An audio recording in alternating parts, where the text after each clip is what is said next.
So welcome everybody, thank you so much for coming as we begin episode 8 of Masters of Dread. I thank you so much for following us. If you have missed past episodes, you can catch up on past episodes on YouTube at Rolling with Advantage. You can also catch up on our podcast. We're on Pandora and Apple, we're everywhere. So you can pretty much just look up Rolling with Advantage and find our podcast there. If you've been following us there, we appreciate it. And with that, we will dive into tonight's episode. But before we do, let's do the quick introductions. It's going to be quick. We're down to 2 players tonight. So first, in the awesome red shirt below me, we have... Hey, my name's Danny. I play a Dampier Ranger, Swarm Keeper named Durandal. And it's a very, very cool combination. I highly recommend it. Yeah. And, is that a Holy Adventure? Dampier? All right, and then below him we have... But our second player tonight is... Xiv, the wild magic barbarian with a penchant for hats. That's right, and currently our characters are level 4, but they might level tonight, depending how we do. We're getting close. We're getting there. All right, so with that, let's dive in to episode 8 of our adventure. Our characters will be in the deserts of Har'Akir, but before we do that, we must always start in a very familiar place, and that is at the Troll Skull Manor in Waterdeep. And let us go ahead and go inside the Troll Skull Manor and let's greet everybody as we come in. We need our tavern music as we come in. So welcome everybody. So as you walk in, you see Marcus Madmore, the bard and the troubadour who's been telling this story. He greets you and he hails everyone. Oh, come on in. Welcome Bela and Sunshine and everyone. Thank you so much. And I see Headstone and Heavy Artillery. Thank you so much all for coming. So he greets everybody in. He invites everybody to come in. Your seats have already been pulled. Your menu options have already been selected and getting ready for tonight. Tonight, they have nice venison as our rangers have come out and brought us back some food. So with that, they bring out the venison. They bring out, they've got corn and they've got all these nice things. And as everyone goes and sits down to have their meal, they're also giving out ale and also mead, as is requested by all of our patrons.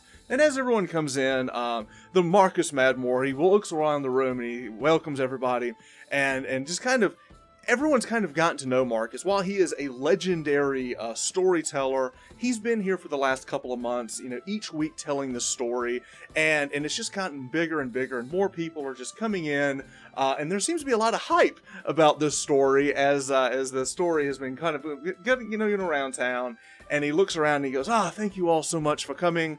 And as everyone finishes the first course of the meal and the second round of ale goes about, he gets out next to the fire and he reaches over and he kind of gives the motion to the band in the back. And with that, they know the cue now is for them to slowly turn their music down. And as he does, Marcus reaches out, he pulls his hand out, and this little orb appears in his hand. And as he does that, he begins to move his hands about the orb.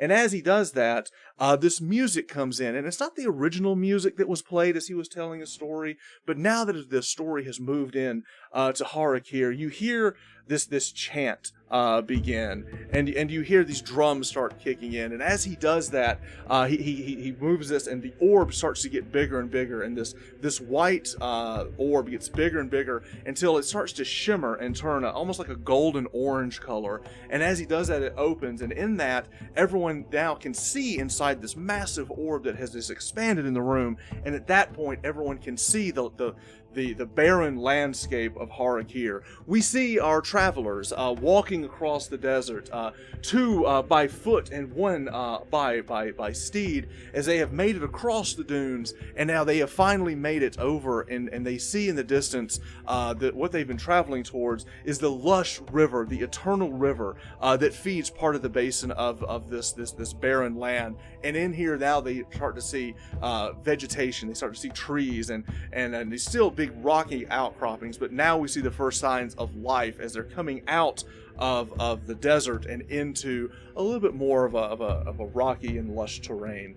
And that is where we pick up as our 3 adventurers, or 2 adventurers and 1 shady individual that they've met on their way, named Balthazar. Balthazar is the one who was walking first, and that is where we'll pick up our story.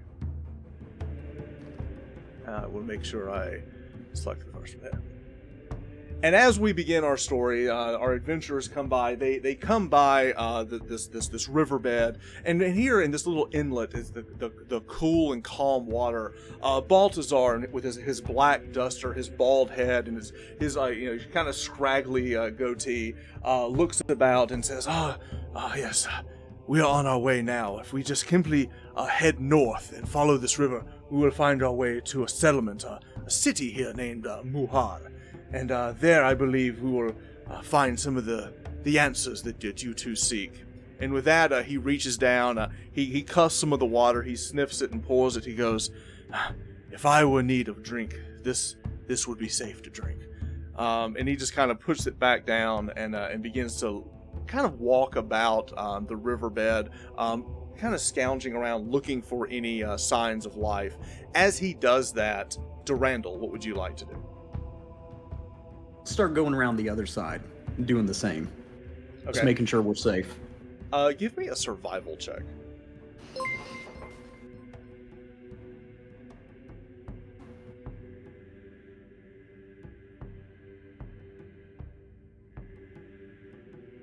That's a big yes. Oh, so you roll a 24, so that is an 18 plus 6 is 24. As you go, you're looking for tracks and things of the nature, and as you get closer, you see there's kind of a muddy outcropping. You do see a set of footprints heading north along the shore. You guess that it would be 1 to 2 days old, as it's kind of crusty and has been baked in the sun. So it's not fresh, but it does show a sign of life over the last couple of days. You would guess 4 individuals walked by here a day and a half ago. Headed in the direction we're going? Yes.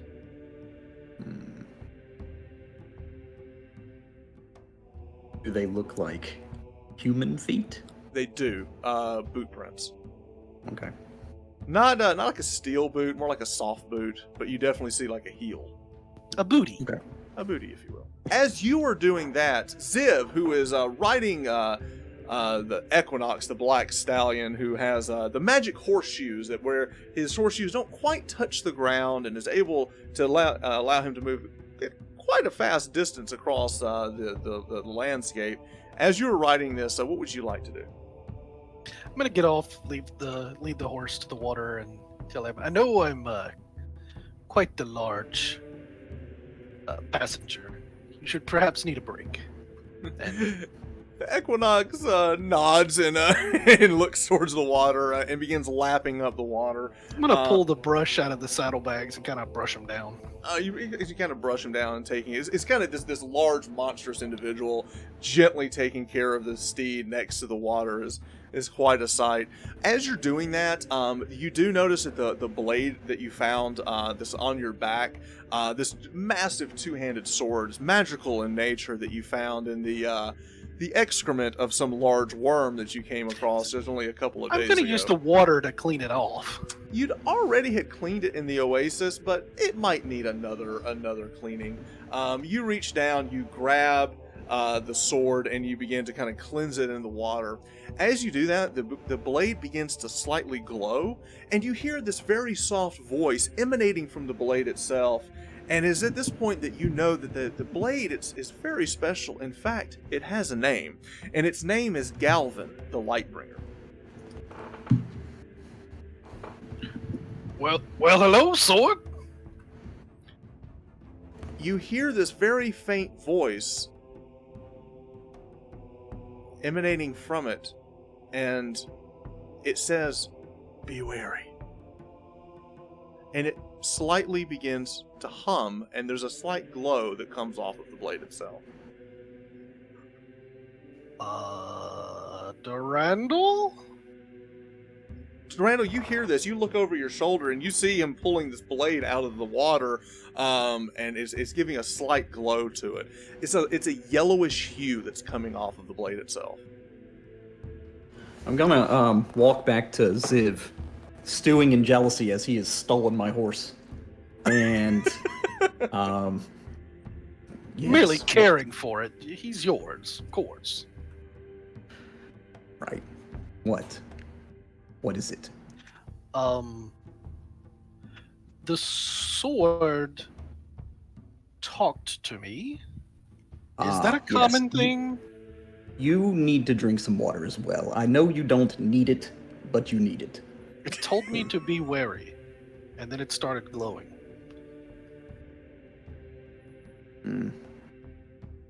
My question is, who's wary?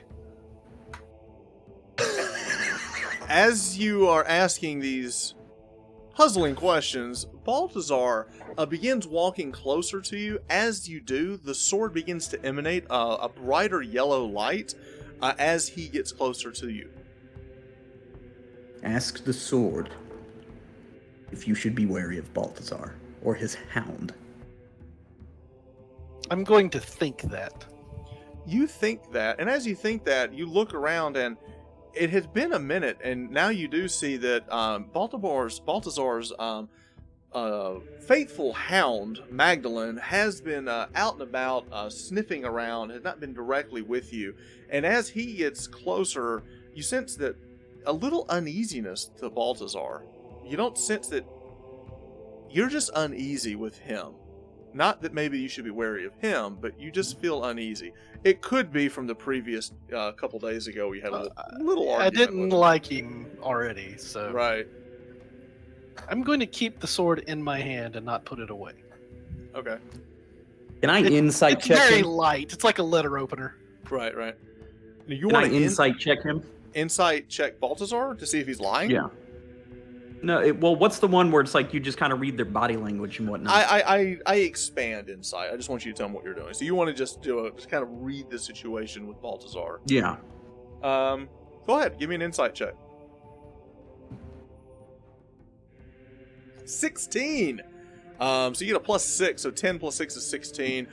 You sense that Balthazar seems a little bit uneasy, and seems to be staring at that blade. And he goes, friend, maybe we should be wary of your blade. Why is it doing that?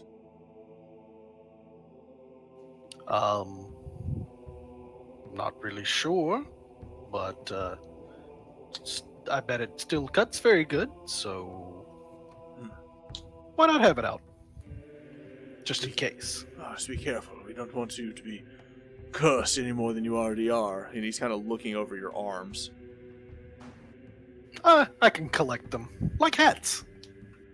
I see. Oh, just be mindful. And with that, he goes and he looks at Durandal. Did you see these steps? These markings in the ground? And he's pointing over the footsteps that you had already looked at and found. He's late to the party. He sees them as well. And he goes, what do you make of them, Durandal? I'd say there's about 4 humans, maybe a day or 2 ago. Humans.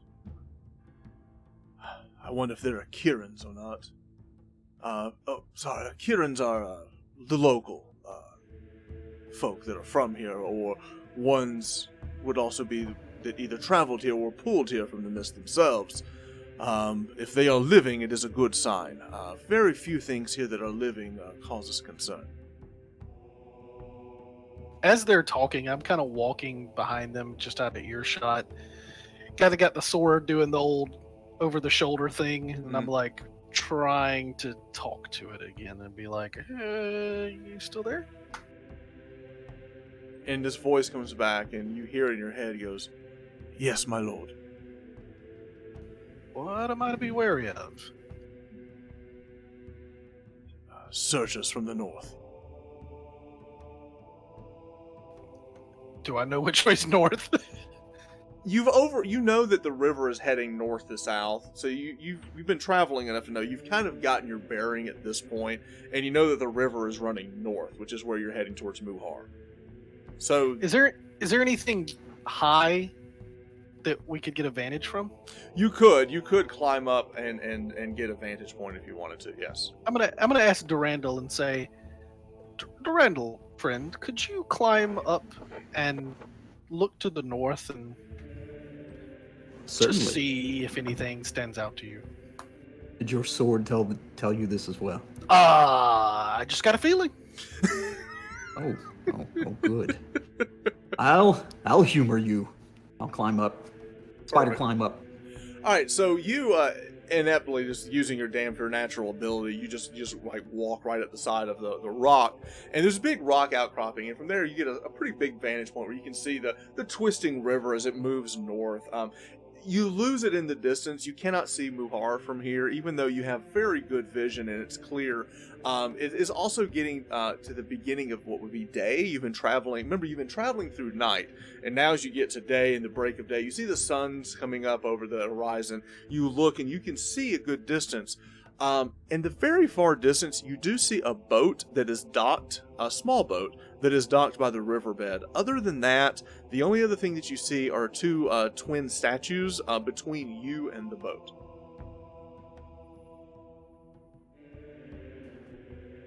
On either side of the river? Statues? No, they would be like in the river itself. Oh, okay. All right, I'll any markings on this boat at all? Now, from here, it looks like a small boat, like a small fishing vessel or something, and it is far in the distance. All right, I'll scramble back down and I'll ask Balthazar. Tell him what I see. There appears to be a boat docked. Oh, many boats travel this river. They fishermen or tradesmen, all sorts, come up and down the river. There are settlements to the south, and I believe one more to the north before we get to Muhar. It's not uncommon to see boats. What are the two statues in the river? Oh, there are many markings up and down the river, but there are two statues that probably to some of the false gods that some of the Akirans worship.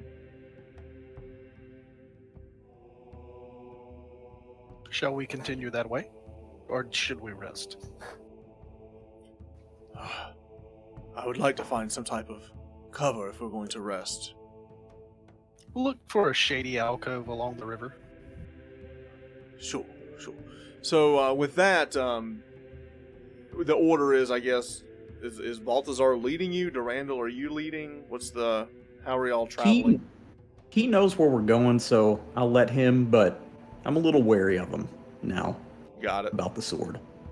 So as you three, plus Magdalene, begin to and the horse. And the horse. So the five of you at this point. So the five of you, as you are traveling north, it doesn't take long before you kind of get out of this little alcove that you're in. You see the main river. You see more vegetation, trees. There's some shade here and there. You're starting to see birds flying about.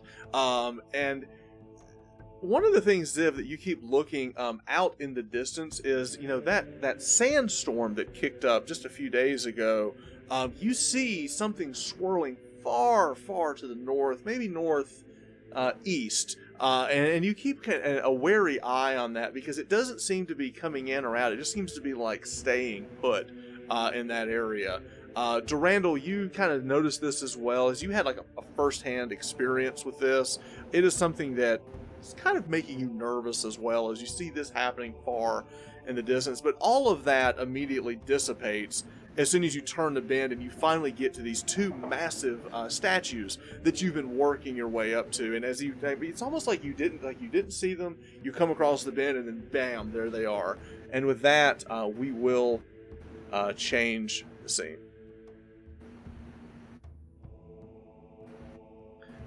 Now here you see two large statues. You see some ruins across the other way. It looks to be like maybe something the sand had taken over. In the far distance you do see on the other end of the bank ruins. But here you see two massive statues posted out of the water. And Balthazar looks back at the two of you and goes, these are some of those gods that the Kirans here claim. So it's not uncommon to see people come here and pay homage to these. Do we recognize any of them? No, but I will let you roll a religion check. Okay. 11. Hang on. Danny, you might want to turn your mic sensitivity down a little bit. Getting a lot of background noise. Where do I do that? User settings? Yeah. And I noticed. as Xiv, as you were looking over these, they look almost like maybe they're possibly brother sister. They look similar in nature. One looks masculine, one looks feminine, or husband wife. It's hard to tell, but there does seem to be some familiarity. But you do notice that one is definitely male and one seems to be female. How deep is the water? From here to there, it's hard to tell. It's not the clearest water, but you could definitely wade out to it. I'm going to ask them to look nearby and see if they see anything. I'm going to take a look at the statues, and I'm going to wade out that way. Okay. So you dismount your horse, and you begin wading out in the water to get closer to the statues. As he's doing that, Durandal, what are you doing? I'll just kind of hang back with Balthazar. Well, what's Balthazar doing? I'm keeping an eye on him. Balthazar is kind of kneeling down and kind of looking up the riverbed, just kind of keeping an eye to the north. Okay. And if the water goes over my head, I'm just walking on the bottom. That's because you don't have to breathe. You do get to a point where you kind of dip down. You only see the top of you're in the full desert garb. Only the top of your head is kind of brushing the top. And you just kind of walk. You come out and you're covered in some of the reeds and stuff of the lake of the river itself. As you get closer to the first one, you look about and you do see that there is an inscription on it, and you pick out a name, Ousa, O-U-S-A. And the inscription says something to the nature of, do you speak Elvish? I don't think I do. Abyssal and Common. You pick out the name Ousa, and that is all. There is something else after that. It looks like some form of Elvish. I'm going to commit it to memory. Okay. I'm going to walk over to the other one. Okay. And see if there's a similar thing there. Yes. Neb is the name. And as you get closer to Neb, one of the things that you look up is this is the one that was male. The nose of this one is kicked off, but you do see that it has big dog ears on it, and it doesn't look like this one was human. I'm going to walk my way back to the other side. Come up Predator style. Okay. There's inscriptions on both of them, but you did pick up the names Ousa and Neb, and you walk back to the shore. And I'm going to try to draw out the inscription in the sand for them to retell me. Give me an intelligence check to see if you recall it. I'm also going to use the knowledge from a past life. I'll give it to you.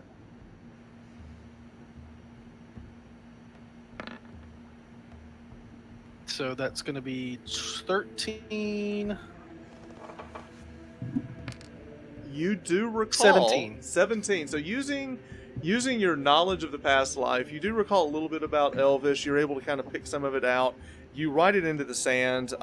Durandal, you, who is fluent in Elvish, you look down and you read it, and you see that the first one, Ousa, says something about she who controls death and the dead.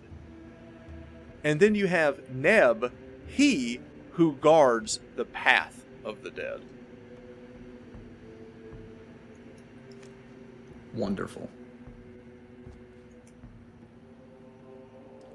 I'll relay that to my friends.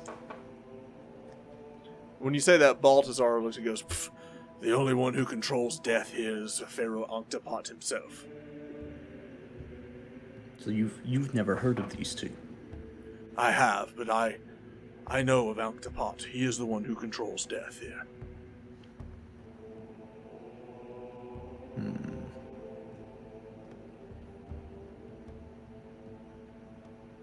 If he controls death, how can he not find his own soul? That is the interesting thing. He controls the dead, They seek out, and they are his search party, if you I will. see. They are constantly looking for his soul, but he cannot find it. Have you found any accommodations yet, Balthazar? Yes, I may have found sustenance as well. I mean, yes, I do believe I have found something we could inhabit in front. If you look around, I believe our fishing party is up ahead. I see their boat. Let's go hunting first for animals and not humans. Oh, no, of course not. I would never do such a thing again. Of course. Without probable cause. But sure, we shall travel. In fact, why don't you lead the way, good sir? All right. I'm just gonna look around for any animals that I can hunt. There's plenty of fowl in the air. If you want to try to pick a bird off, you definitely could. Whenever they get out of eyesight, I'm going to walk towards the party. Okay. Oh, the one that's... So, they're talking in the back. You just walk forward. Yep, I'm going to go up to the fishing party. You go up, you see a boat on the riverbank, but you do not see anyone else. You only see a boat and what looks to be the outcropping of a cave.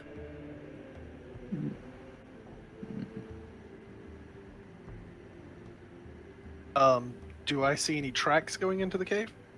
I will say that you do see some tracks going into the cave. There's no survival on this. It's pretty... There's been a lot of people walking back and forth.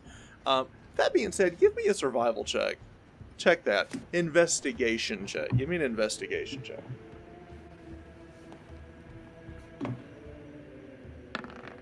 Four.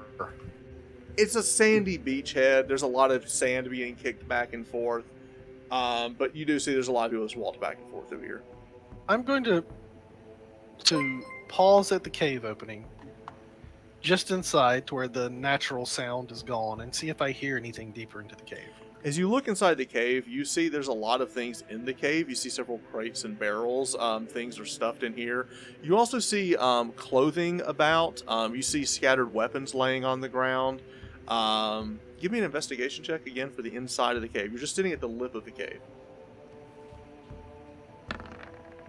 7. The scene is as I described it. Crates, barrels, bedrolls, I'm going to clothing, look over into stacks the boat. of stacks of clothing. I'm going to look over into the boat. You walk over to the boat. At this point, Durandal and Balthazar are walking forward. Durandal, you have you two are feeding on some fowl that you found in the area. You seem quite okay with this. Balthazar is putting up with it. As you two are walking up, you see Xiv kind of walking about the area. You see an empty boat. You do see a mast. The small sail is wrapped up. Looks like it's all intact, but what you do see on the inside, you see this cave, and you see Xiv walking out of this cave. Balthazar, what is this cave?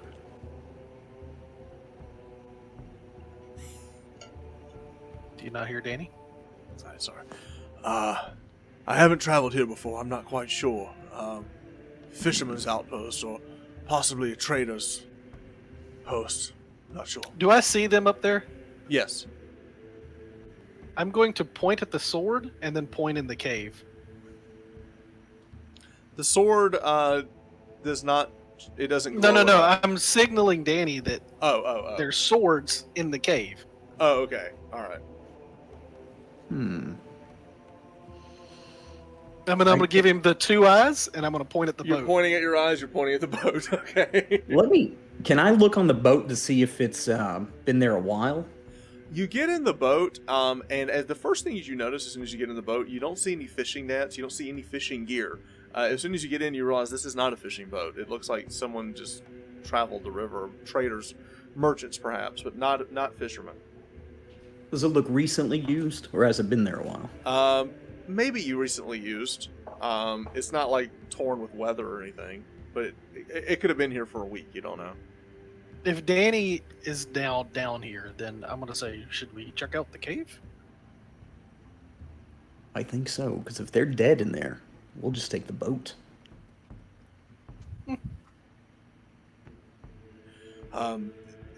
Durandal, as you walk towards the entrance of the cave, you see a similar scene. You see the bedrolls are out.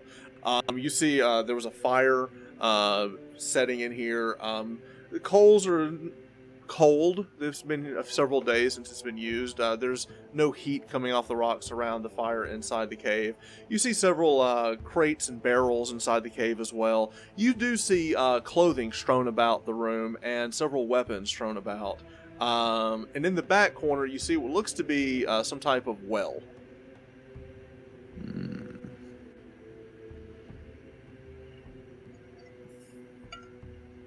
Why don't you peer your sword down there? See what you can see. First, I'm going to use the sword to pry open the crates and see what's in the crates. You pry open the crates, and the first crate that you open, you find inside are several, it looks like stone tablets inside the crate. Can anybody read them?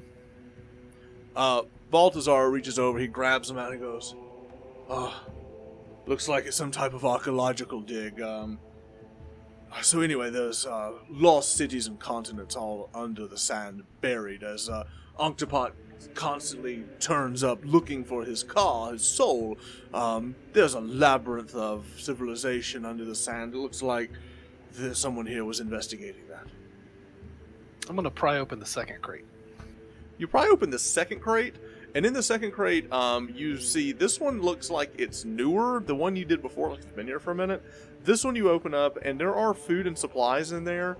There's also sets of clothing in there, and the garb on this looks very interesting. It's very colorful, and not something you thought you might have found here.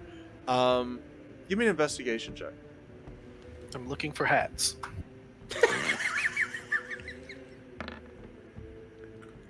16. You go and you reach, and as you pull up, you smell it, and there's a very faint perfume coming from it, and it is something you smelled before, and you didn't even realize it before, but the Vistani lady that y'all had encountered was wearing something that was smelled similar to this. Durandal. Yes. Vistani. Ooh.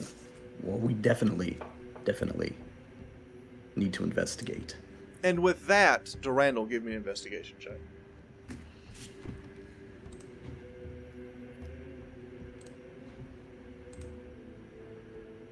A 15.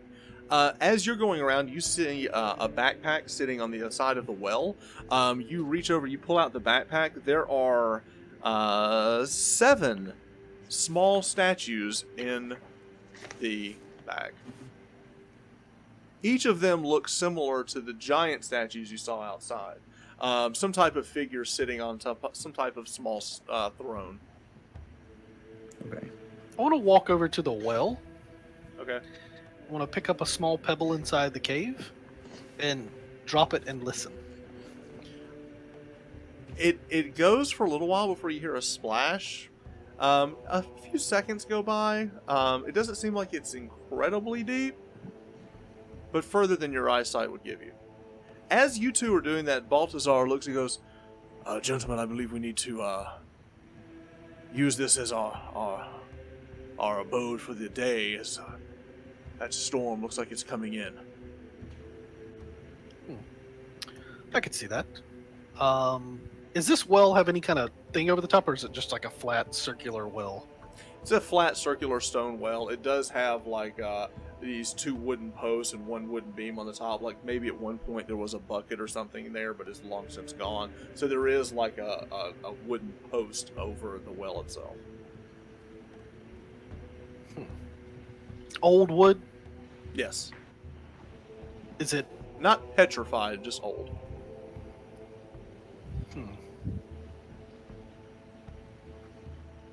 I'm going to take one of the lids off the crates. Okay. I'm going to just put it across the well. Okay. I'm going to put the stone tablets on top of it. Okay. Weigh it down. Okay. So covering a possible exit or entrance. So you're putting a top, and you're putting some rocks and stones on top of it. As you were doing that, Durandal, what are you doing? As he's securing the well, what is Durandal doing? I'm just gonna look around at all the other stuff.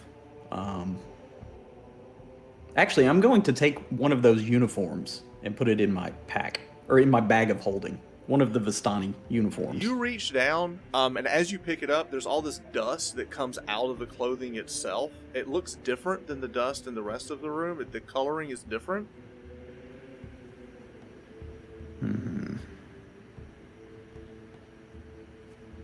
That ain't kosher. That ain't kosher. I'm just going to alert them. Balthazar. Balthazar What is looks this over and now? goes, "Oh, that is not good. Should we Is leave?" this a person? I believe it was. This is what remains of them. What a People waste. powder? And with that, Balthazar is looking at. He picks up. He goes. He sniffs. He goes, "What a magnificent waste." I'm going to go back out to the boat As with you Magdalene. As you step outside, Magdalene is cuddled into the cave itself.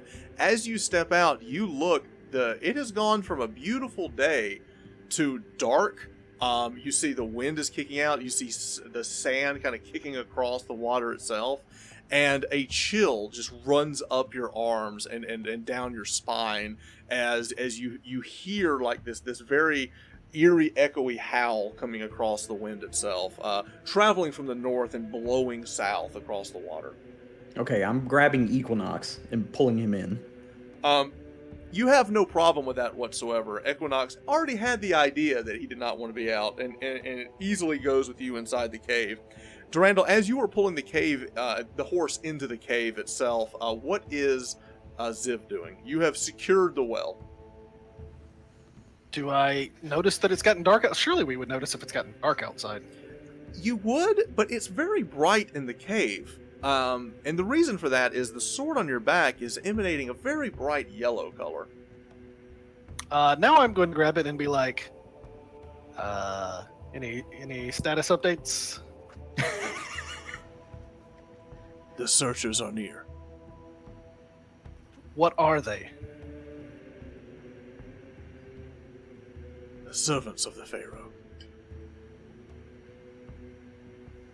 Oh boy.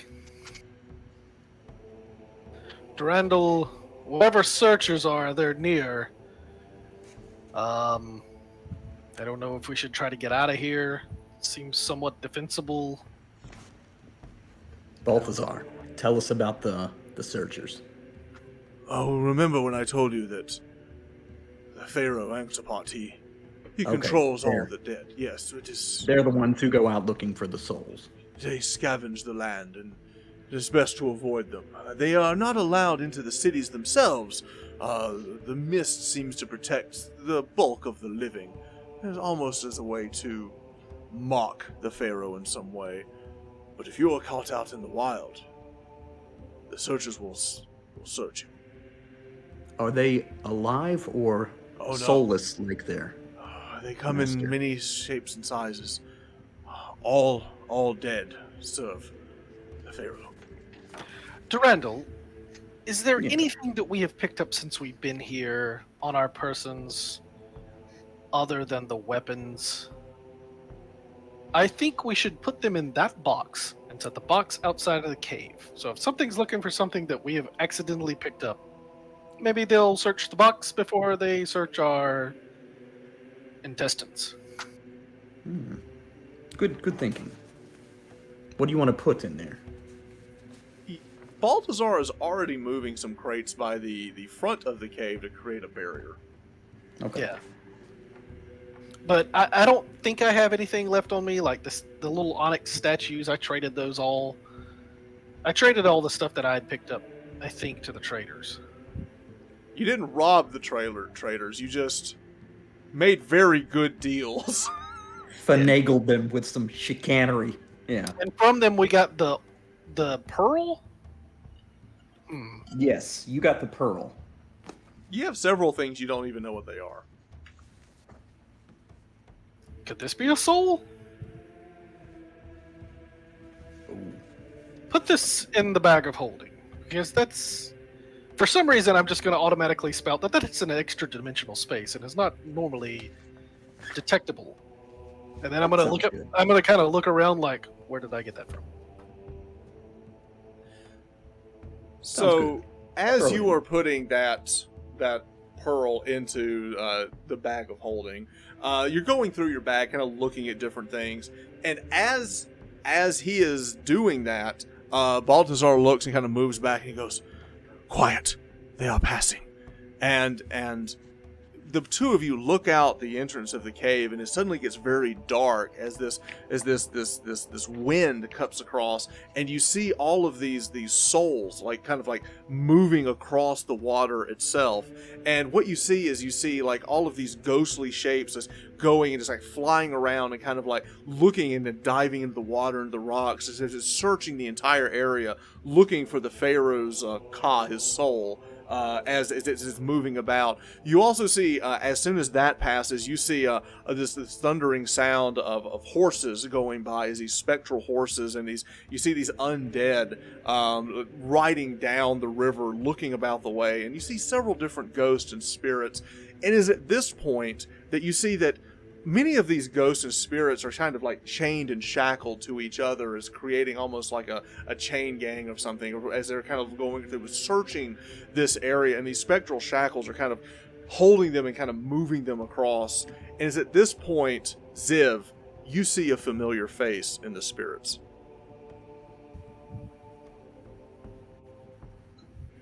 You see your spirit, your friend Nalessa. Yes. Sorry. I knew it was a list. The spirit Nalessa, who was in your mind, as you have the mind of Malagris the mage, his lover, Nalessa, who had kind of traveled with you for a while, and that voice was silenced. As soon as you reached this domain, you had not heard from her since, but now you see that she is now also enslaved in some way to the Pharaoh in the eternal search for his Ka. Absent-mindedly, as I see it, I'm reaching into my bag, burning my hand with the silver music box, and opening it. And as you open that, you do immediately hear the music box open and begin to play. As it begins to play, you look, and Nalessa stops, and she hears the music and turns. As she turns, several other of these spirits that are moving kind of jerk the chains and move her back, and other spirits go and begin to make form and make their way towards the cave. Durandal, you see several forms come together and take shape and become these incorporeal beings become corporal as they start walking. You see armor being formed about them. You see this skeletal body begin to be formed, and you see them pull out these look like these blue cold blades as they're walking to the cave entrance. At first you see one, then two, and then as many as four as they walk towards you. I'm exiting the cave. I'm jumping into the crate. So you're outside the cave? And I'm going to say, I mean no harm. Let's pause, and let me set the scene. And with that, we're going to turn off. The music box falls to the ground, it closes, or you put it back in your pocket, and different music kicks up. And Are one of these things Nylissa? No. Nylissa is way out here. Nalessa is out here. There's several spirits chained together, and these four broke apart and pulled out their blades and started walking towards you. You go out and say, I mean no harm, and they pull out their swords, and they definitely mean harm. So what we're going to do is we're going to get our initiative counter out. Let's see. Let's add some turns, and let's get some combat in here.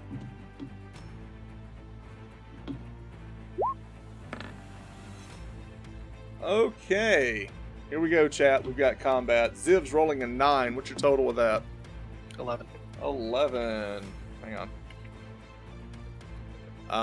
Balthazar will be going on a 21. Initiative. Durandal will be going on a 16. A mighty 7. They will be going on a 7. So with that, Balthazar and Magdalene will be going on Balthazar's turn as well. Balthazar moves forward, immediately sees those are coming, and he takes a step back. And Durandal, you look over your shoulder, and he seems to have vanished in thin air. What of the hound? Also missing. Friends like these. If he's gonna be like that guy in last campaign, we're gonna have to murder him. All right. Durandal, it is now your turn. All right. Let's see how far I can move. 10, 15, 20, 25, 30. I can move up to the first one. I'm pulling out that scimitar, and I'm So chugging. dual wielding, so you're pulling out both weapons? Yeah. All right. So you run up, as you charge, let me pull up, I've described them, but sometimes pictures are worth 1,000 words.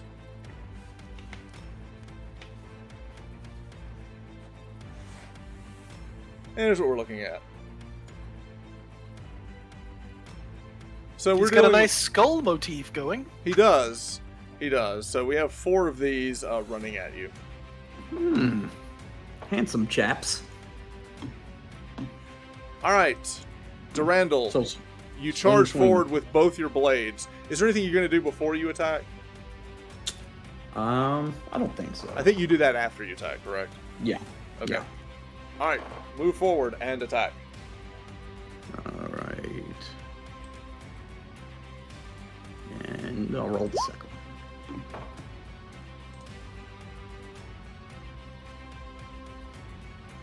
All right.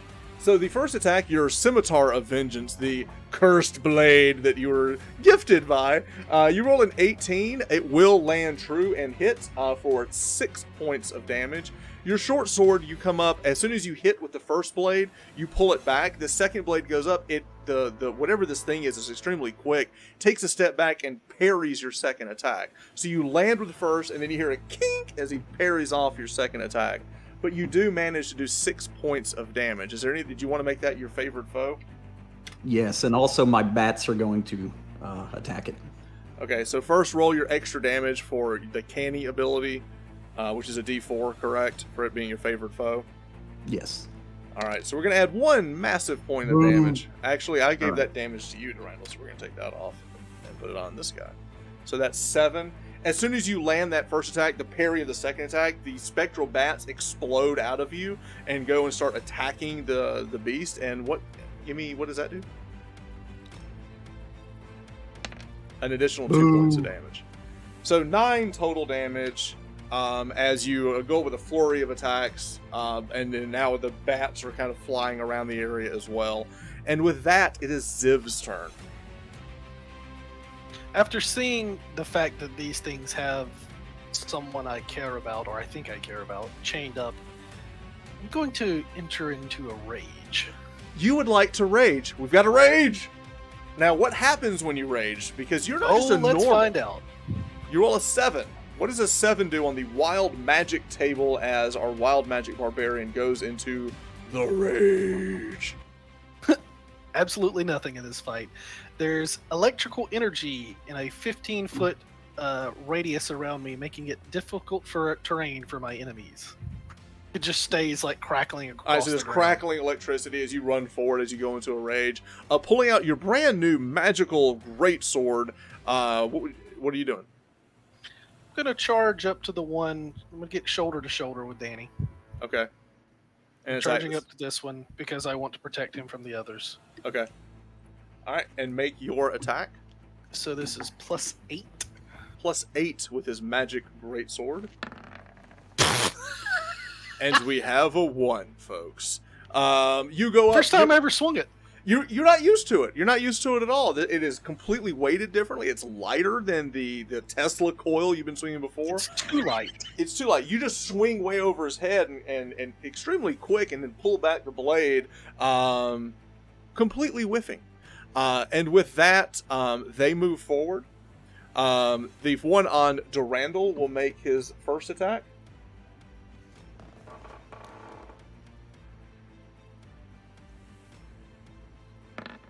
He brings his blade around. You immediately bring the Sword of Vengeance back, and you parry the first attack. As soon as he does that, he reaches out, and you see that this purplish energy come out of his hand as he reaches out, and you need to make a Constitution. Actually, I'm just kidding. I have to see if I hit you first with his hand. He does not. He reaches out. You seeing that energy, you parry the first attack, and you duck out of the way of whatever the energy was coming out of his hand. Same flurry of attacks coming to Xiv with the first attack. He attacks you with his blade. Does a 15 hit? Tie. So it does. Tie goes to, yeah. Yep. All right. So it's a D8 plus 2. Oh, What type of damage? 3 points of slashing damage, which you will take half of. So round that down to 1. So Yeah, damage. he barely nicks you with that. He will also attack you with the sparkling energy out of his offhand and attempt to hit you with that as well. That is also a 15, which is just enough to hit you. This will be necrotic damage, which you are not resistant to, and you will take 5 points of necrotic damage. And if you don't mind, make a Constitution saving throw.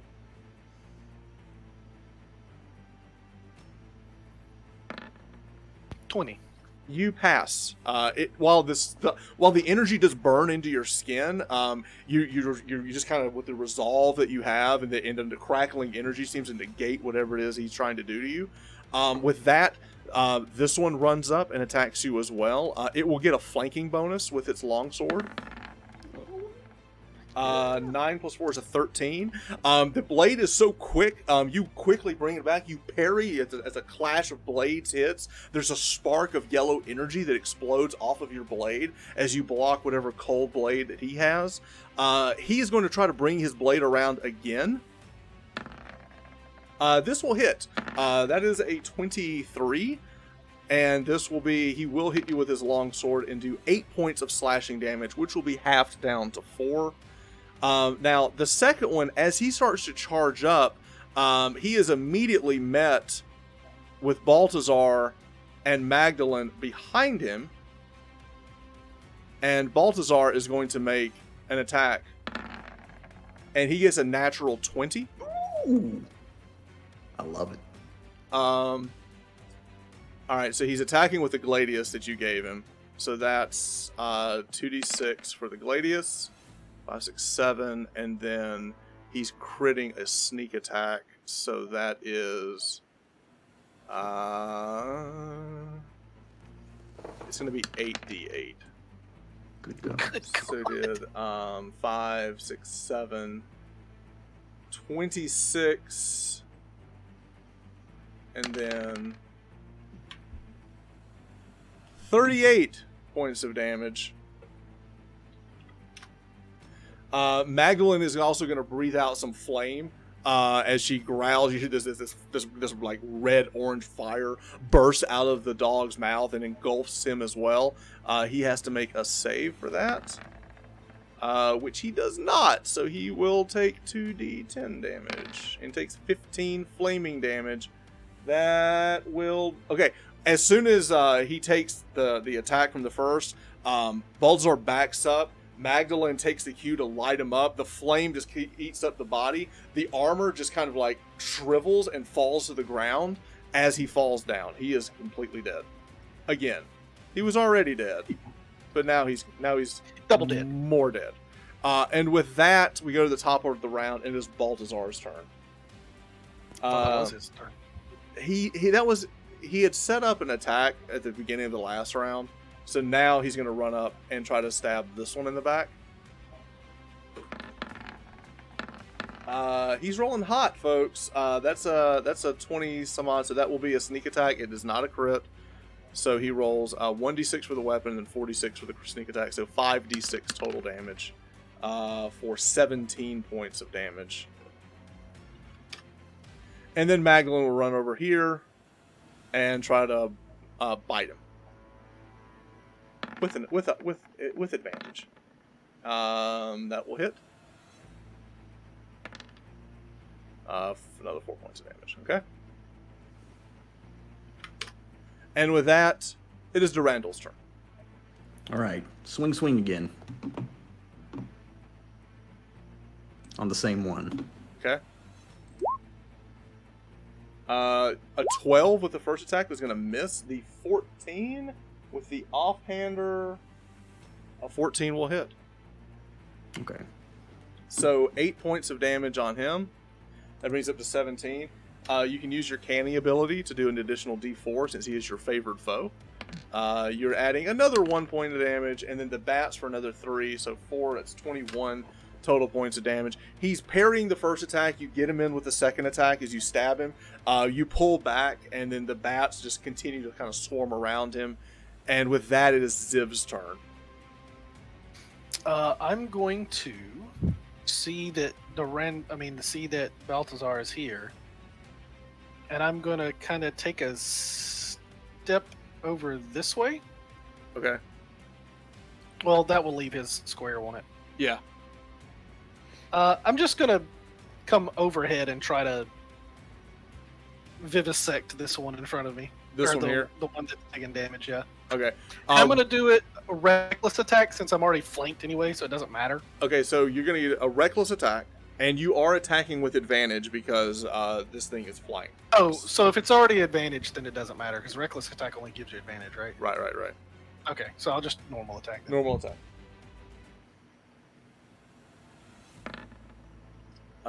An 18 is going to hit with your bonus of +8. That gives us a 26. Roll 2d6 damage plus your bonus. Remember, this is a magical weapon, so add an extra damage to it. 12. So 5, 6. Oh, that's not with my strength, right? Strength and your rage bonus as well. Which is +2, I believe. And So your it's 2d6 plus 6. 2d6 plus 6. So your strength is +4. My strength is +5. +5. Another one for your weapon. That's 6. And then your rage 2. bonus is another, so it's Is it +8. Oh, okay, +8. So Okay. So 11 plus 8 19. is 19 total points of damage. That brings it down to 40. Okay. When you bring that blade back, you cut the arm that was holding the sword, shatters and breaks, and it falls to the ground. As soon as it does, the blade on the ground disappears, and now it is just got one arm as he is standing in front of you. With that, it is their turn. The monster on Xiv is going to... I'm sorry, the monster on Durandal is going to attack first. With his blade, he attacks. That is a 14. Is that going to hit? No. You parry the attack. Again, he comes out, and he's going to try to hit you again with his blade. 19, will that hit? Yes. 19 will hit. Alright, so he will roll his d8. He only does 3 points of damage, but he does draw blood. It enrages you, and you are hell-bent on not stopping until this thing in front of you is defeated. Absolutely. And with that, we move over to the monsters on Xiv. The first one in front of you is going to swing his weapon with advantage. A 16 plus 4 is a 20. He is going to hit with his blade. You're going to take 10 points of slashing damage, which is half because you're raging, down to 5. With that, he will also reach out with the negative energy of his hand and attempt to hit you with that. This will be with advantage. He does hit that as well. And because that is an 18 plus 4. That is your save. What's your save? 16. 16. But you will take 7 points of necrotic damage. So you took 5 slashing damage. That's after it's halved, and then an additional 7 damage as well. Yep. Now the second guy that you just offed his arm will only get 1 attack this round. He will attack you with the purple energy out of his hand. He just basically goes out and tries to claw at you. He is rolling with advantage, but the first one's going to hit. So he's got you on that as well. And this will be 3 plus another 2 points, so 5 points of damage. 13.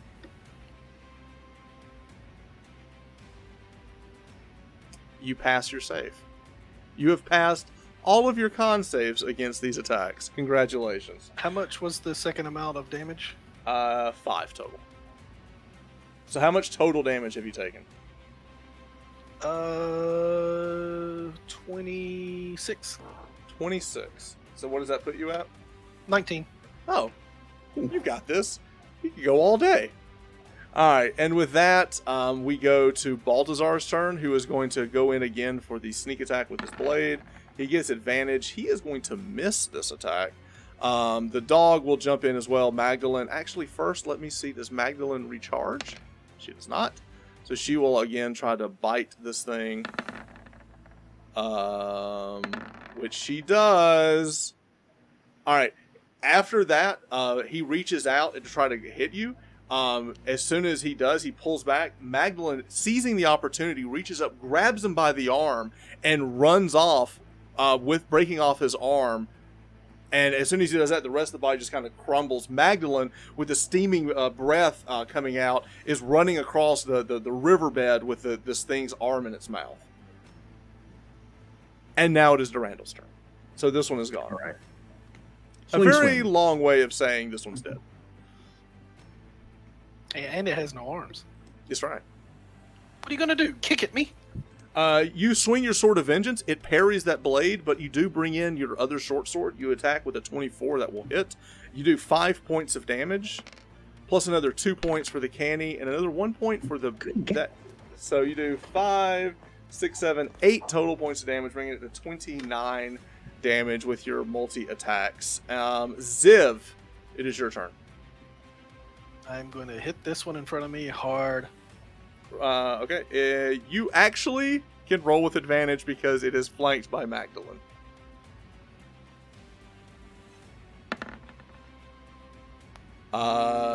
Plus... What's your plus? 8.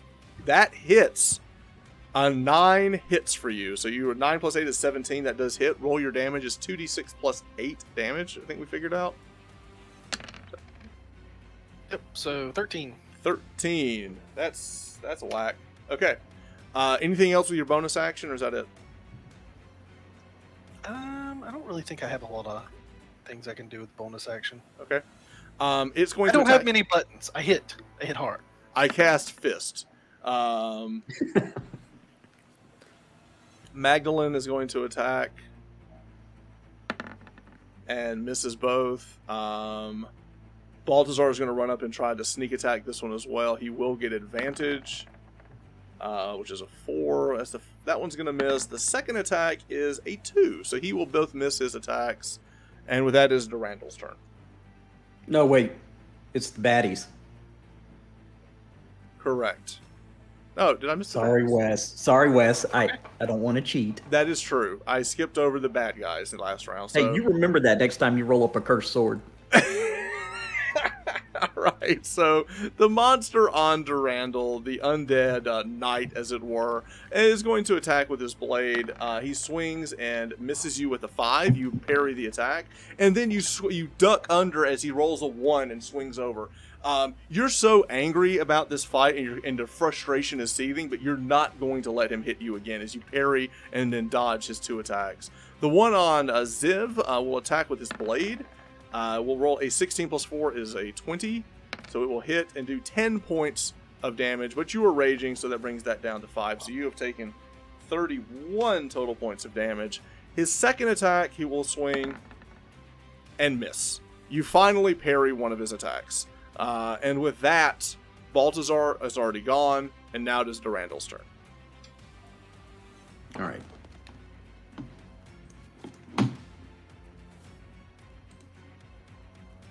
You miss with the Sword of Vengeance. He parries the attack. You hit with your offhand, dealing 6 points of damage.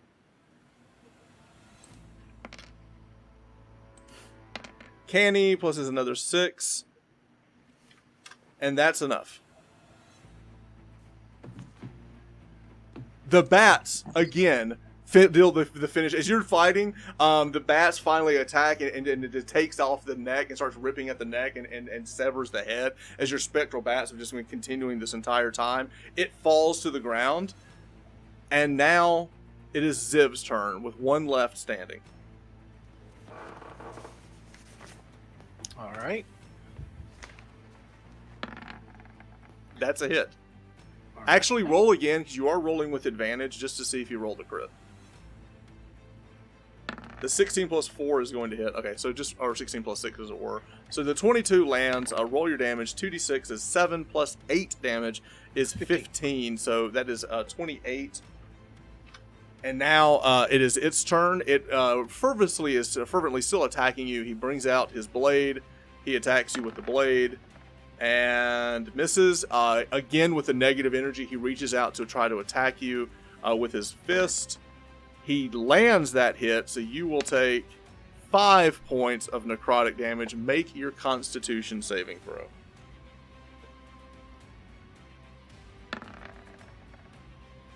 $13. Pass. You have passed every single save that these things have hit you with. Congratulations. Now it is Balthazar's turn. He is going to attempt to sneak attack this thing again. The 16 is going to hit. That will be a total of 5d6 landing on this, which is 13, and it will be enough to kill this thing. So Balthazar jumps up, seizes the moment of him hitting you, takes the sword, stabs around the back, rips it out, cracks the spine of it, and it dissipates and kind of falls into the ground. As soon as all this happens, you look, and this spirit train that has kind of moved down the riverbed of all these ghosts and chains and shackles, you see it still moving down. Others still stirring about, but it seems that you have taken out whatever these guards or detachments were, right, as this thing is still moving down. And with that, what does Xiv want to do? I'm going to look for Nylissa. In the distance, you see this cloud of ghostly spirits moving down the bank. She wasn't with the group that just attacked us? No. She was basically, these separated, and she got pulled down the river.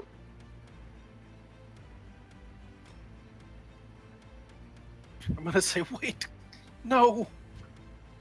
As soon as you see that, Balthazar goes, trust me, friend, you don't want that to come back. I saw my friend. One of your friend was in there? Yes. I would like to hear this story, and maybe there's something I can do to help you, but first, let's all quickly get back to cover. I'm gonna walk inside the cave, defeated.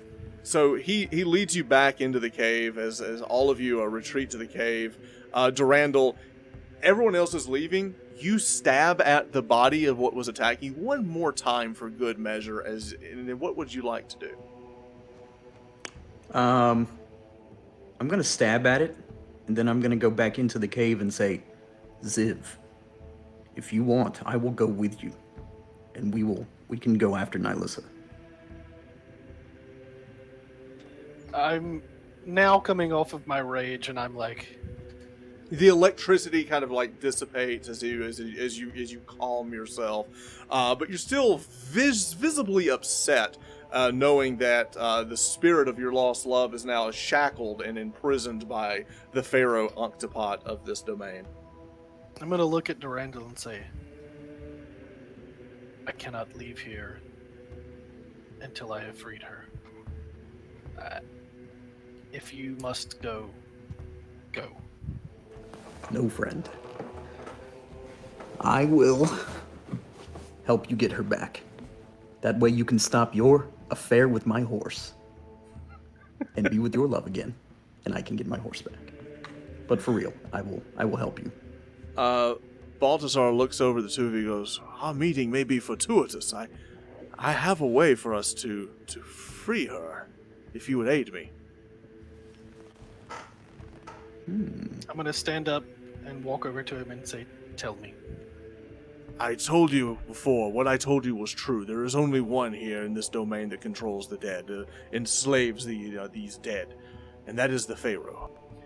And I was tasked by my lord to come here and free him of that ability and bring it back to my lord. If I did that, it could possibly break the chains of the enslaved dead. I'd say it's worth a shot. If we find the Ka first, perhaps an arrangement can be made. That is a grand plan, but years and centuries have rolled by and no one has been able to find it. I'm not entirely sure it is even in this domain. It surely would have been found by now. We could see if there's any clues to that when we head to Muhar. There is a priestess there that is obsessed with finding it. We could find some information there, or you could take my path, which would take us to the city of the dead itself. Either way. First, let I'm us just- go to Muhar. We will need supplies either way. I'm gonna sit down and long rest some hit points. Okay, so you sit down to rest. You go by. Equinox kind of sits next to you, kind of clops down next to the horse. It's quite taken to you at this point. Durandal, you look over and you a little jealous, but also happy to see that your noble steed has found a friend. Your anger still seething a little bit that something hit you. You've got a little bit of blood coming off of your arm from the previous battle. And as Xiv goes over there, Balthazar reaches over and he kind of puts his arm around you and he says, Lord Brunwald has sent me, you know that. He has sent me to retrieve this item. It would help in our cause to reacquaint him with what is lost. Will you travel with me to the city of the dead? Oh, absolutely. Absolutely. I am here to help my friend. We may need to convince your friend. I believe if there's a way that we can free Nihilissa, he will be up for it.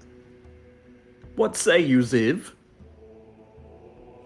You just kind of hear them kind of whispering, and you just hear this bellowing voice over his ear. You're just kind of just contemplating that this whole. Before you thought you were simply separated from Nihilissa, now you realize that you were separated because she somehow was enslaved when you entered this domain. Ziv's not even gonna look up. He looks completely defeated at this point, and he says, "Whatever gets her back."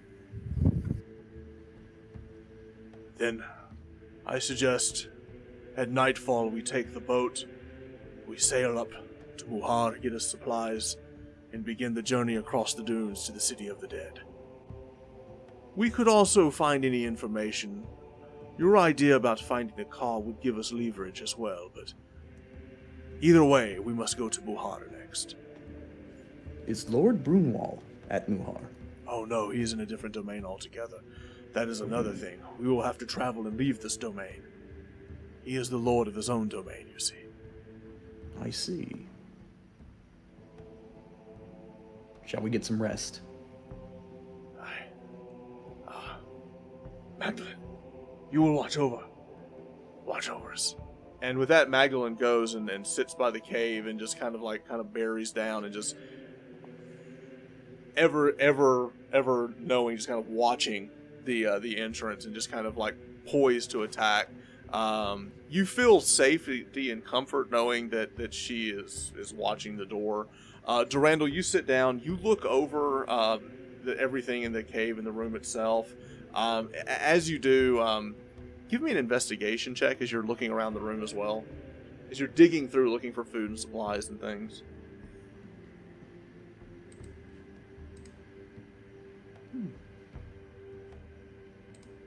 It's an 8. You do find a bag full of, looks to be small vials. It looks like one of the bodies that were here, or clothing, as you pulled up, that had like a small pouch. You had to kind of kick a lot of the dust off. But you do find 1, 2, 3, 4, 5 potions in there, as well as a scroll. Do I know the language? What languages do you speak? Common, Dwarvish, Elvish, Sylvan, Undercommon. It is a form of Elvish. You do, as you're looking over it, give me a religion check. Not too hot on the religion. You roll a 19 plus 1 is a 20. While you look over it and you don't completely understand the rituals and things that might be needed for this, as you look over the 5-page scroll, you find that it speaks of summoning a celestial. I like it. This was rolled up by our Discord chat, so thank you, BG33, for rolling up the Scroll of Summon Celestial. As you look over the potions themselves, you're looking at those. Balthazar looks over and goes, "I have a way with those. I could tell you what those are, if you don't mind." Sure. And he looks over and as he looks over these, he finds one of them is this is good. This will be good if you use it's a very powerful healing potion, a potion of superior healing. This was rolled up by PM2312 in Discord. Also, we found a potion of gaseous form. You can thank Sunshine in Discord for the potion of gaseous form. We also have a potion of invulnerability that was rolled up by Ghost in Discord. And this week we had, this was actually rolled up simultaneously by Tove and Headstone. We have 2 potions of Fire Giant Strength. So those are the 5 total potions that were rolled up. Is that an additive thing or a? It is not add. It is set. It sets your strength to 25. And you have 2 of those: a potion of invulnerability, a spell scroll of summon celestial, a potion of gaseous form, and a potion of superior healing. You also found the 7 bronze inladen statues that are similar to the giant ones you saw outside, each unique in their own way. Durandal, I believe we should store everything that we found in here in the bag so that if there's anything we can use as collateral in the town to get information, we could use I agree. You look over, there are several stone tablets. You can just systematically bring all of the stone tablets in there. You also find several bundles of rope, a grappling hook. You also find some caving gear. There's they were doing some spelunking, obviously, so there's some pickaxes. You also find the pitons as well. And you also find a store of food. There is an entire barrel of rice. Stretching out the bag, you can shove that entire barrel of rice into the bag itself, just in case you need it at a later date. In case we need to dry out our cell phones. And with that, you rest. You do get a full night rest. Now, healing is different in these domains. You are able to heal a number of hit dice equal to your level. And that is, you don't heal to full. So if you want to go ahead and use that now, we can. So we'll be ready for the next encounter. Xiv rolls 32 points of healing as he rolls 4d12 to heal himself up. As you sit, the wild magic energy that is just enchanted into your body itself as being a reborn closes the wounds and kind of heals some of that necrotic energy out of your system itself. You do wonder, how well a mortal a man might have fared against the undead outside, and thankful that you created yourself to be this fighting form that you are. As the night goes and you all rest, as the sun goes down and as the darkness again encompasses the land, Balthazar kind of appears out of the ground himself, sleeping in the sand itself. He actually kind of uncovers himself to a new night, and he looks over and goes, yes, I believe it is now safe for us to travel by boat as we sail up the river. And is there anything else that we need here before we go? I'm going to make sure I pick back up the music box. All right. You pick up the music box, gently picking it up because it is silver and it does sting your arms. Still a little touch of lycanthropy in your arms as you pick that up and put it back. It hasn't seemed to hamper you in any way, and it only seems to come up here and there. But that's still something that's hanging out there. Don't think I have forgotten. And with that, the 4 of you, plus the horse itself, all get in this boat. It's just barely big enough for all of you, and walk. And as you get out, you're looking at the horse and realize that the horse can actually just kind of run next to you and maybe actually pull the boat as well, because the hooves can run on top of water. Do you think that would attract Totally attention? weirds the horse out. Horse is used to it at this point. But using those horseshoes of the Zephyr, they absolutely could run on top of the horse. Either way, your group travels north until you reach the city of Muhar. It's several hours and it's almost dawn whenever you reach the city itself. And that is where we're going to pause tonight as you have traveled north up the Eternal River, and on the right-hand bank you see the small city of Muhar. You do see, as soon as you walk in, you see the big like a white rock walls that are surrounding it. You see a couple of guard towers, and you see that the gate is still closed as it is still not quite light. And that is where we'll pick up next week for episode 9 of the Masters of Dread. So I want to say thank you to everybody for hanging out with us. We will pick up next week. We will now move back into our tavern scene, and as Marcus tells the story and finishes, and the orb kind of dissipates and he closes, and Marcus goes, "Oh, thank you all so much for coming and enjoying our story tonight, as our companions have traveled north into Muhar, where we will pick up the story next week. And thank you all so much, and I ask again that you always tip the waitress on the way out, and I'll see you all safely here again next week. Thank you so much." And with that, we will end our episode for tonight.